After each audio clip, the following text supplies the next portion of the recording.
नमस्कार दोस्तों, मैं पीके सर हंस कोचिंग क्लासेज में आपका स्वागत करता हूं। आज की क्लास में मैं आपको वैद्युत द्विध्रुव के बारे में पढ़ाऊंगा, इलेक्ट्रिक डाइपोल। देखिए, वैद्युत द्विध्रुव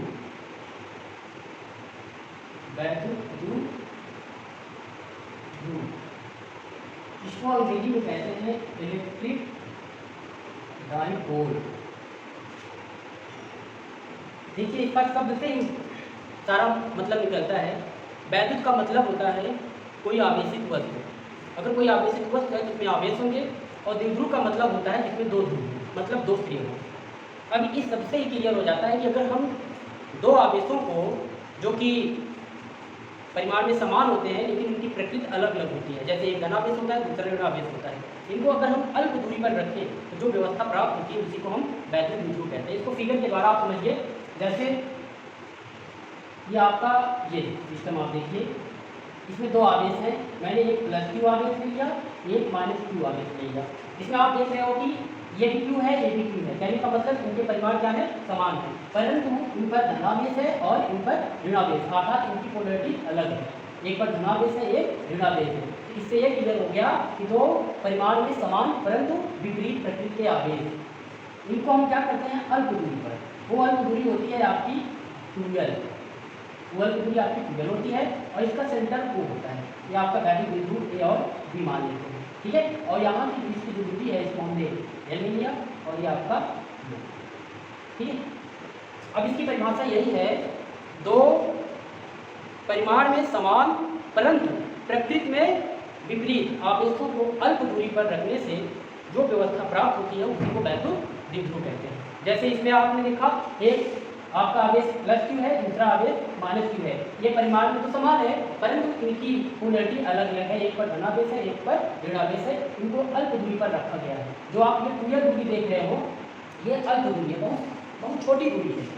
तो बहुत छोटी दूरी पर जो समान परंतु विपरीत प्रकृति के आवेश को जब हम रखते हैं तो जो व्यवस्था हमको प्राप्त होती है वही क्या है, आपका वैद्युत द्विध्रुव है।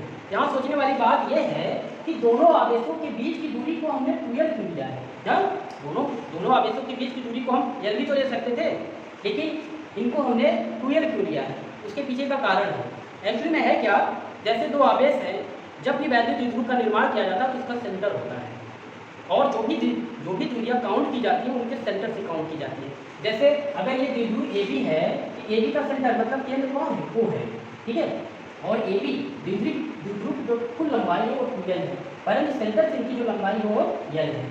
अगर आप 2L की जगह पे L लंबाई ले लेते हैं, जैसा कि सोचने वाली बात यह है कि द्विध्रुव AB के बीच की लंबाई 2L ही क्यों ली जाती है, L क्यों नहीं ली जाती है। अगर दोनों के बीच की दूरी L आप लेते तो सेंटर से जब दूरी बांटते ये L/2 हो जाता है, ये L/2 हो जाता, जो आगे के कैलकुलेशन में थोड़ी समस्या पैदा करता है। कैलकुलेशन जो आपका गणना था वो कठिन हो जाता। उसी कैलकुलेशन को आसान बनाने के लिए द्विध्रुव की जो कुल लंबाई होती है L के बजाय 2L ली जाती है। जब आप L के बजाय 2L लेंगे तो जब आप उसको सेंटर से दो भागों में बांटेंगे तो L और L में बढ़ जाएगी और कैलकुलेशन करने में आसानी होगी। इसीलिए दोनों द्विध्रुव की मतलब जो द्विध्रुव होता है उसके बीच की जो लंबाई होती है वो 2L ली जाती है, ठीक है। फिर हम इसकी परिभाषा को एक बार फिर से रिवाइज करते हैं। दो समान परिमाण परंतु विपरीत प्रकृति के आवेश को अल्प दूरी पर रखने से जो व्यवस्था प्राप्त होती है उसी को वैद्युत द्विध्रुव कहते हैं, ठीक है।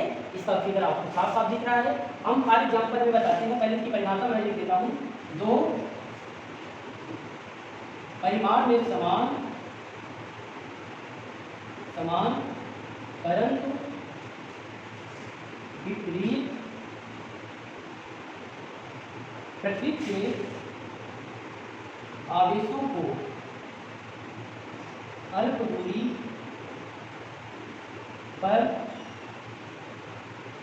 दूरी पर रखने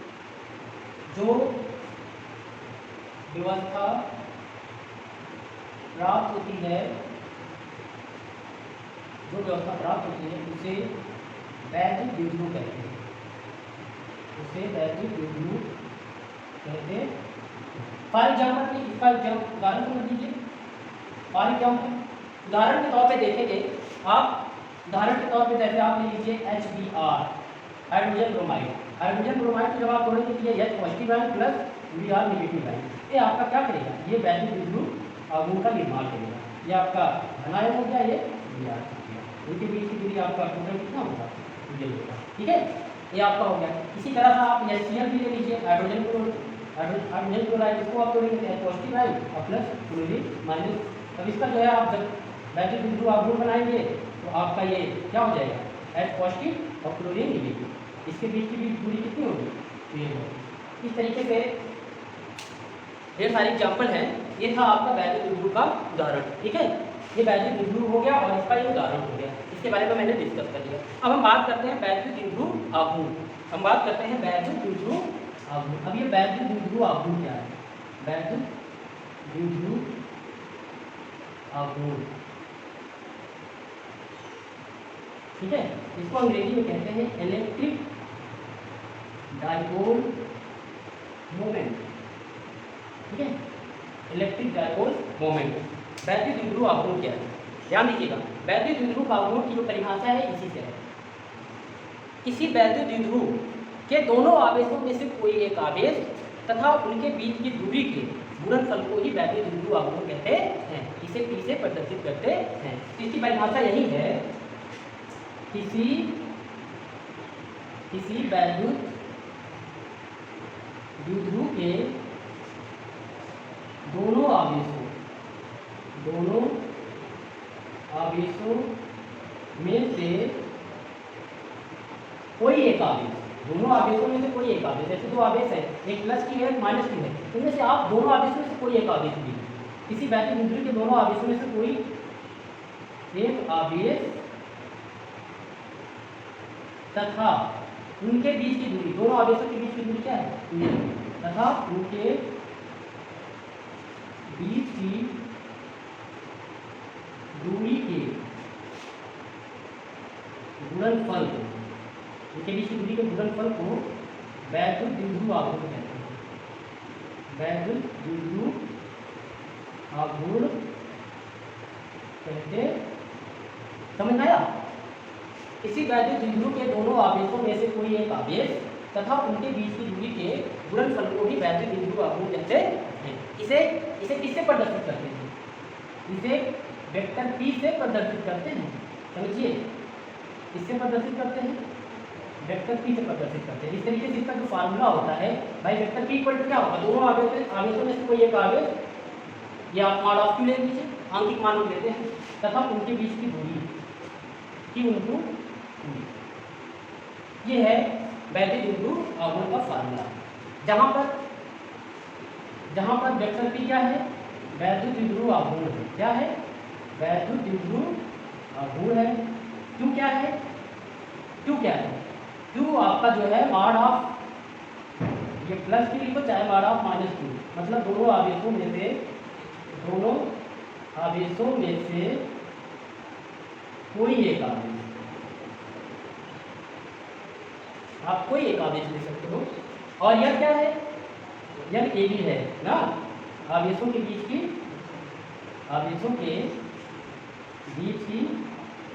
क्या दूरी, ठीक है ना। ये हुआ आपका बैटरी द्विध्रुव आघूर्ण। अब हम इसके मात्रक की बात करें। इसका मात्रक क्या होगा, इसके मात्रक को आप समझिए, इसका मात्रक क्या होगा।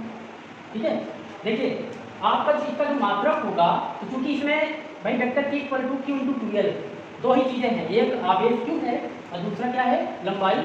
तो आवेश का मात्रक क्या होता है, कूलम, और लंबाई का मात्रक मीटर होता है, और आवेश और लंबाई का गुणनफल है, जिसका जो मात्रक हो जाएगा वो क्या हो जाएगा, कूलम मीटर हो जाएगा। ठीक है, इसका जो मात्रक होगा वो क्या होगा, कूलम मीटर हो जाएगा। अब हम मात्रक हो गया तो बीमी सूत्र की बात करते हैं।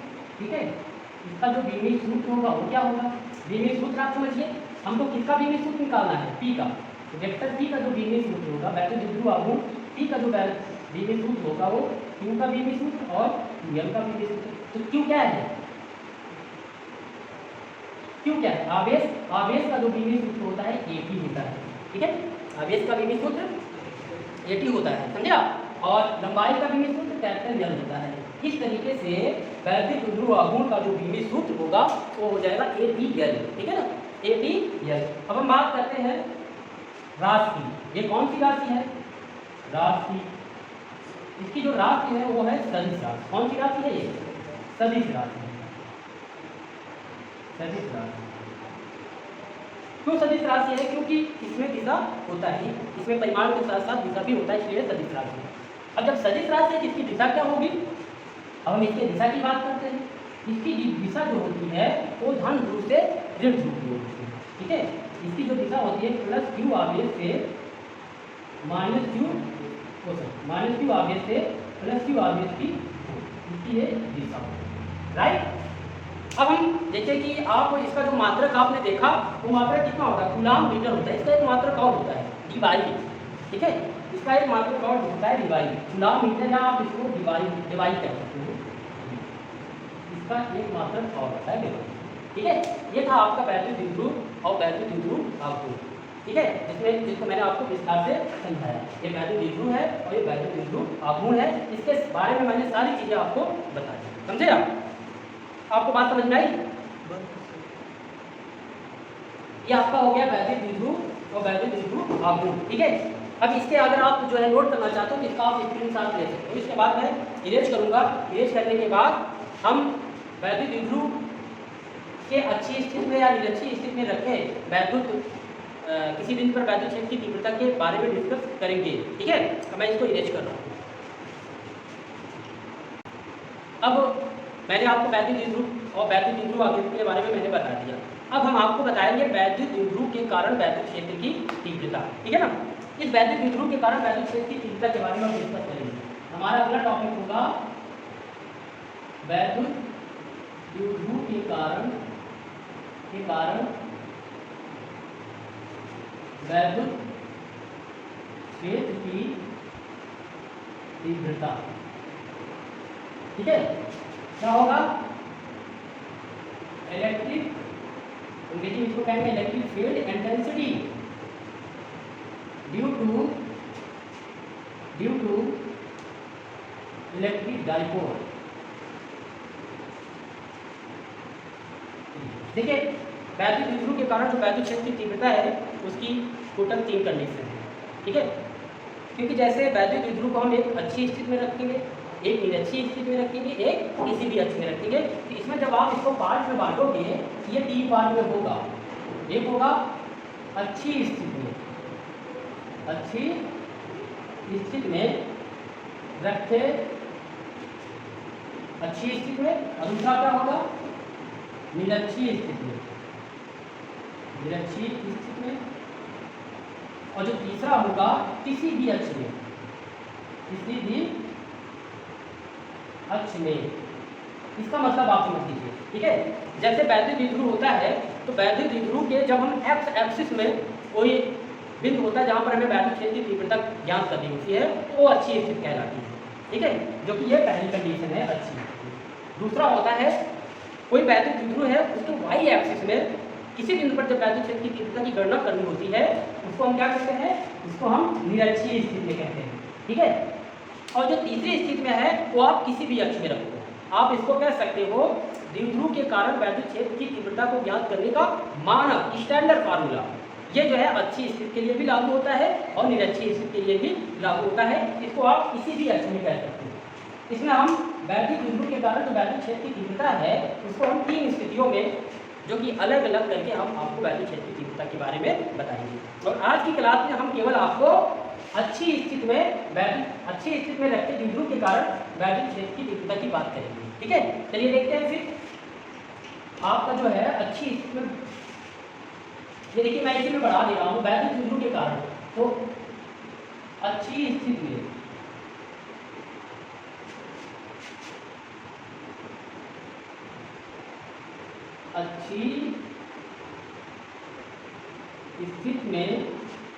रखे, अच्छी स्थिति में रखे वैद्युत द्विध्रुव के कारण वैद्युत क्षेत्र की तीव्रता। हमारा जो आज का टॉपिक अगला है अच्छी स्थिति में रखे वैद्युत द्विध्रुव के कारण वैद्युत क्षेत्र की तीव्रता। देखिए अगला, अब इसमें आप फिगर आप देखिए, इसका जो फिगर है कुछ इस तरह है, ये देखिए इस तरह देखिए फिगर इसका, ये आपका क्या है? ये आपका वैद्युत द्विध्रुव है, ये आपका वैद्युत द्विध्रुव है, ठीक है। वैद्युत द्विध्रुव में 2 आवेश होंगे, एक आपका प्लस क्यू आवेश होगा और दूसरा आपका माइनस क्यू आवेश होगा। और इसका जो सेंटर है, इसका जो केंद्र है वो क्या है? O है, ठीक है, इसका केंद्र क्या है, O है, और इसकी जो टोटल दूरी है वो कितनी है, वो आपका 12 है, और यहाँ से केंद्र से इसकी दूरी दो भागों में बढ़ जाएगा, ये L, और दूसरा आपका जो बढ़ जाएगा वो AB L में बढ़ जाएगा। इस तरीके से ये आपका वैद्युत द्विध्रुव AB है और इसका केंद्र O है। ठीक है, अब कह रहा है कि इसी वैद्युत द्विध्रुव के अच्छी स्थिति में, अच्छी का मतलब X एक्सिस में, तो X एक्सिस का मतलब इस दिशा में। ठीक है, और कुछ दूरी पर एक बिंदु P है जहाँ पर वैद्युत क्षेत्र की तीव्रता की गणना करनी है। आपको फिगर बनाना, अगर आपने फिगर अच्छे से बना लिया और फिगर को समझ लिया तो आपको डेरिवेशन करने में कोई समस्या नहीं होगी। ठीक है, तो कह रहा है कि इस वैद्युत द्विध्रुव के अच्छी स्थिति में, ये आपका वैद्युत द्विध्रुव AB है और इसी के अच्छी स्थिति में, तो अच्छी स्थिति में ले लीजिए, ये अच्छी स्थिति में सपोज करो, जो ध्यान दीजिएगा वैद्युत द्विध्रुव से जो दूरी ली जाएगी उसके सेंटर से ली जाएगी। आप ये कभी मत कहिएगा कि आप दूरी A से ले लीजिए या B से ले लीजिए, जब भी वैद्युत द्विध्रुव से कोई दूरी ली जाएगी तो उसके सेंटर से ली जाएगी। कि इसका सेंटर कौन है, वो है। हम मान लेते हैं कि वैद्युत द्विध्रुव के अच्छी स्थिति में स्मॉल r दूरी, कहाँ पे, स्मॉल r दूरी पर एक बिंदु P है।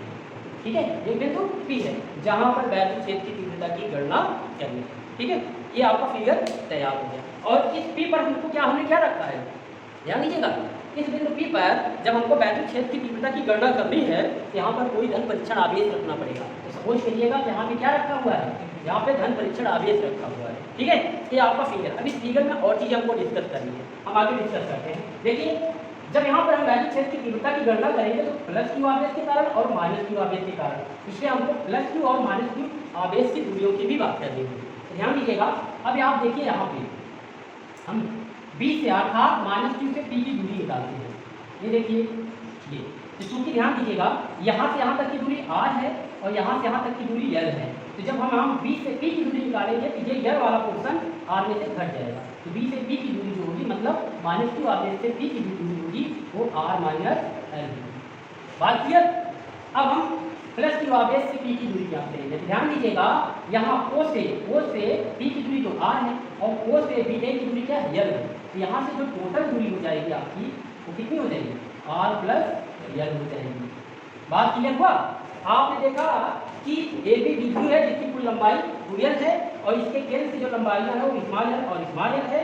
इस द्विध्रुव के केंद्र O से बिंदु P के बीच की दूरी स्मॉल r है, फिर प्लस क्यू आवेश से इसकी दूरी R प्लस L है और माइनस क्यू आवेश से इसकी दूरी R माइनस L है। ठीक है, जब हम बोर्ड एग्जाम में इसको हमको जब लिखना होगा इस डेरिवेशन को, हम कैसे लिखेंगे मैं आपको बताता हूँ। और ये चीज़ मैं आपको फिगर से ही बताता हूँ। आपने फिगर बना लिया तो आप सब कुछ आराम से लिख लेंगे। तो सिंपल सी बात है, आपको करना क्या, आपको क्वेश्चन में दिया है कि किसी वैद्युत द्विध्रुव के कारण, ठीक है, आपको कोई एक बिंदु है जहाँ पर वैद्युत क्षेत्र की तीव्रता की गणना करनी है। तो आप मान लीजिए, मानो कोई वैद्युत द्विध्रुव AB है, हमने मान लिया मानो कोई वैद्युत द्विध्रुव AB है। ठीक है, यहाँ क्या करोगे, माना कोई वैद्युत द्विध्रुव AB है, ये भाई मान लिया कोई वैद्युत द्विध्रुव AB है। फिर क्या करना है, जिससे स्मॉल r दूरी पर एक बिंदु P है, क्या लिख दीजिए, जिससे स्मॉल r दूरी पर एक बिंदु P है, जहां पर आपको क्या करना है, जहां पर हमें वैद्युत क्षेत्र की तीव्रता की गणना करनी है। तो आप लिखेंगे एक बिंदु P है जहां पर वैद्युत क्षेत्र की, हाँ एक चीज आप लिखना भूल रहे हैं, जिससे स्मॉल r दूरी पर अच्छी स्थिति में, ध्यान दीजिएगा किस स्थिति में, ये लिखना ना भूलिए, अच्छी स्थिति में एक बिंदु P है जहां पर वैद्युत क्षेत्र की तीव्रता की गणना करनी। ठीक है, सिंपल सी बात है, फिगर में ही स्पष्ट है। एक वैद्युत द्विध्रुव AB है जिससे स्मॉल r दूरी पर अच्छी स्थिति में बिंदु P है जहां पर वैद्युत क्षेत्र की तीव्रता की गणना करनी है। बाकी सारी चीजें आपको फिगर में ही लिख रही हैं, मैं फिगर से ही सारी चीजें लिखता हूँ और आपको भी फिगर से ही देख करके लिखना है। फिगर बनाना सीखे, उसी से सारा काम करिए। अब देखिए, अब इसमें हम मान लेते हैं, माना भाई सिंपल सी बात है, AB क्या है, AB बराबर 2L, ये क्या है, द्विध्रुव की लंबाई है, द्विध्रुव की क्या है, लंबाई है, राइट। आपका OA और OB ये क्या है, केंद्र से क्रमशः प्लस Q और माइनस Q की दूरी है। तो आपका OA बराबर OB बराबर क्या है, L, ये चीज़ है। और आपका OP कितना है, O से मतलब द्विध्रुव के केंद्र से P की दूरी कितनी है, R, OP बराबर स्मॉल r है। ठीक है, फिर क्या करेंगे, माइनस Q से मतलब द्विध्रुव के माइनस Q से बिंदु P की दूरी या प्लस Q से लिखिए, आपका जो है AP क्या है, A से P की दूरी, A से P की दूरी R प्लस L। ठीक है, A से P की दूरी का मतलब माइनस Q से बिंदु P की दूरी, AP बराबर क्या है, R प्लस L बराबर प्लस Q से बिंदु P की दूरी।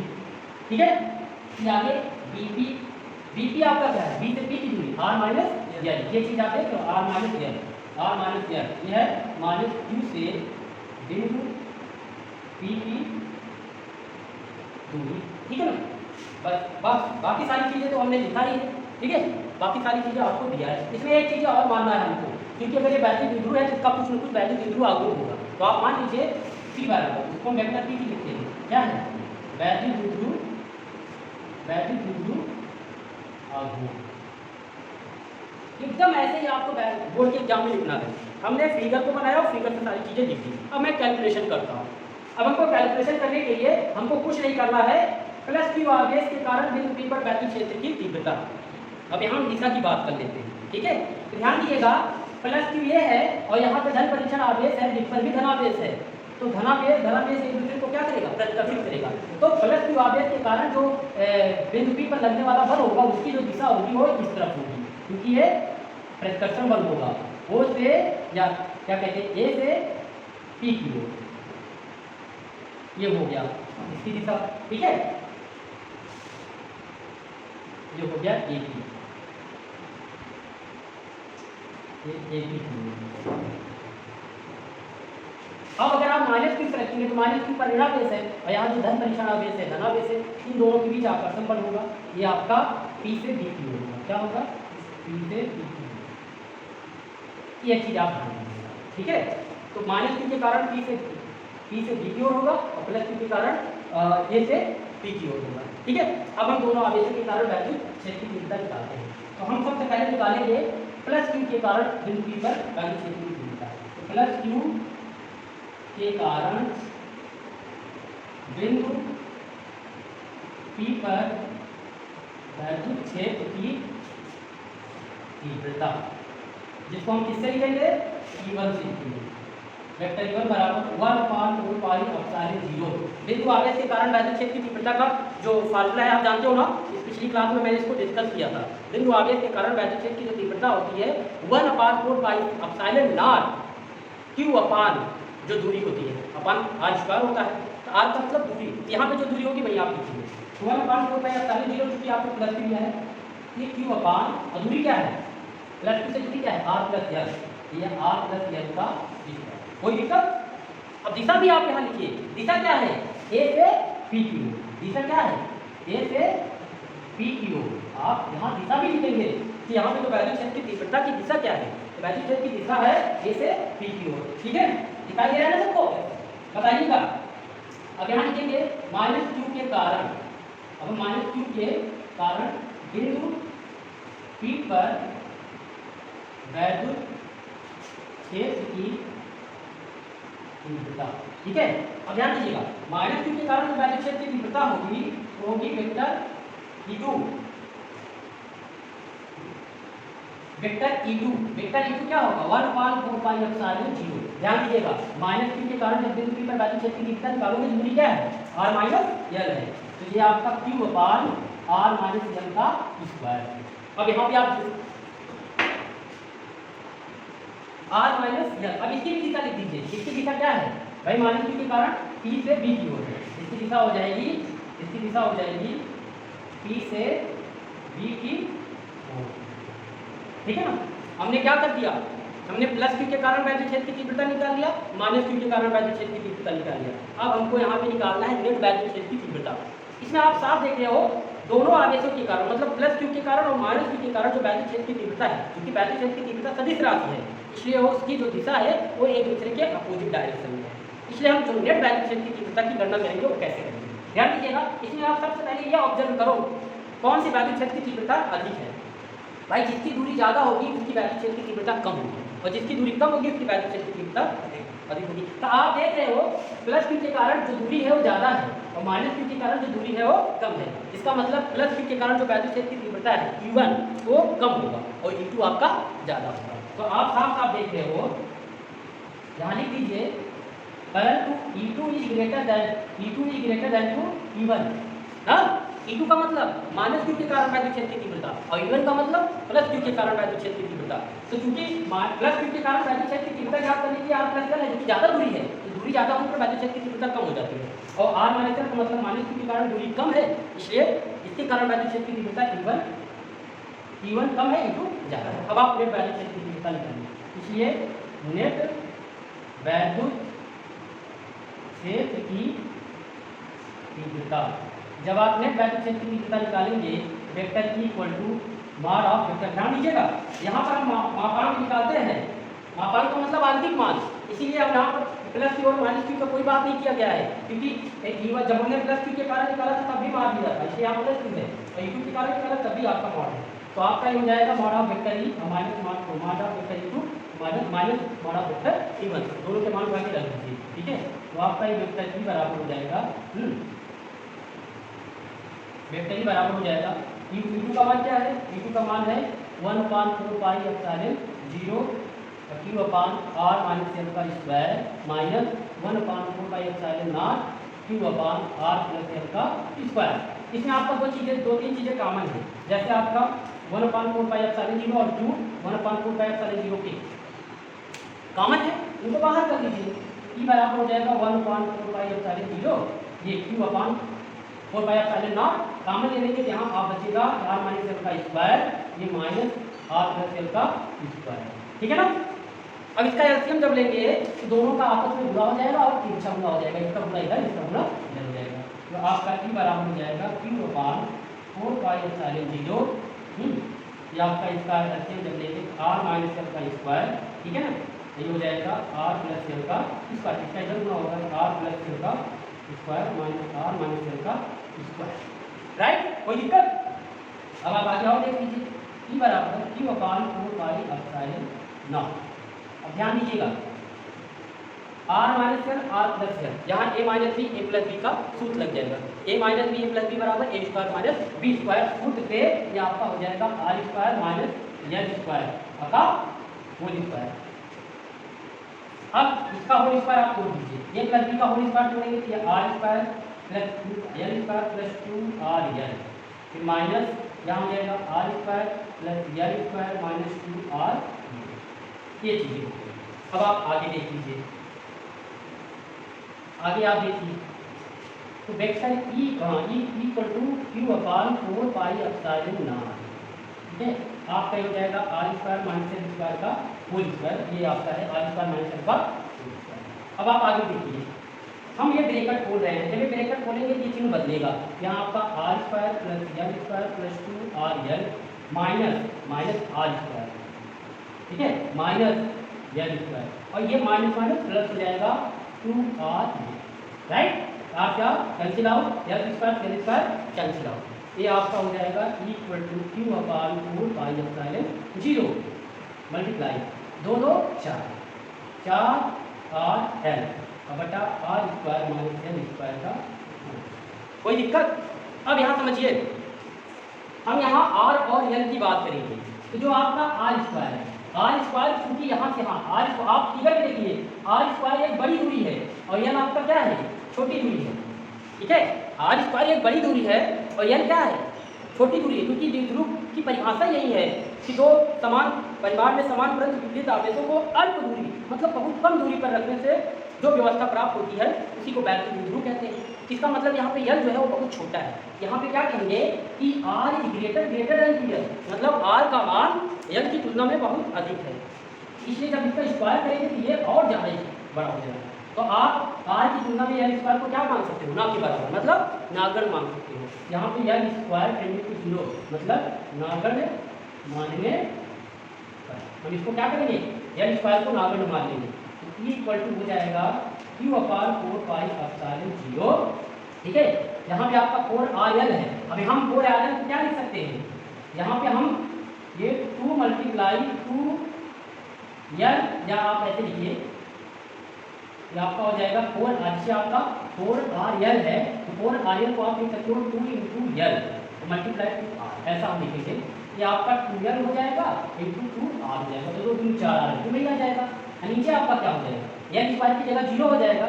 जब L स्क्वायर की जगह 0 हो जाएगा तो R स्क्वायर का होल स्क्वायर हो जाएगा, राइट। अब यहाँ आप सोचने वाली बात है, ध्यान दीजिएगा थोड़ा, Q × 2L, Q × 2L क्या है, वैद्युत द्विध्रुव आघूर्ण भाई। द्विध्रुव का जो वैद्युत द्विध्रुव आघूर्ण होता है P बराबर क्या होता है, Q × 2L होता है। इसकी जगह पे आप क्या लिख देंगे, P लिख देंगे, तो आपका ये हो जाएगा इक्वल टू 1/4πε0, ये P है ना, ये P, इसकी जगह 2PR अपान रूट में R का पावर 4, या आप इससे कैंसिल करोगे, यहाँ आपका पावर 3 आएगा। P बराबर 1/4πε0 2P अपान R का क्यूब। इसको वेक्टर फॉर्म में लिखना चाहिए, तो वेक्टर ही अपान वेक्टर ही